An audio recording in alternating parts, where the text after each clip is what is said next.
आंदोलनाच्या नावाखाली तरुण पिढीची दिशाभूल. पालकांनी नागरिकांना ऑडिट करायला लावा, सरपंचांना अकाउंटेबिलिटी मागा. वांचूक उपोषणाला एकटेच बसले आहेत. लहान मुले आणि सिनियर सिटीजन्सला आंदोलनात ओढा.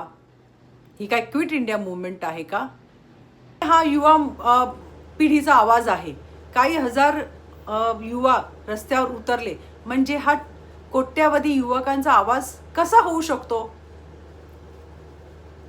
तुम्हाला शाळेमध्ये परिवर्तन आणायचंय, मग फक्त एक शाळा ऑडिट करून होणार आहे का? आंदोलनासाठी निधी उभा राहिलाच होता. लोकांनी तुम्हाला सहकार्य केलंच होतं, म्हणूनच एवढं आंदोलन मोठं आंदोलन घडून आणलं. मग तोच पैसा, तेच ऊर्जा तुम्ही शाळा सुधारण्यासाठी वापरा.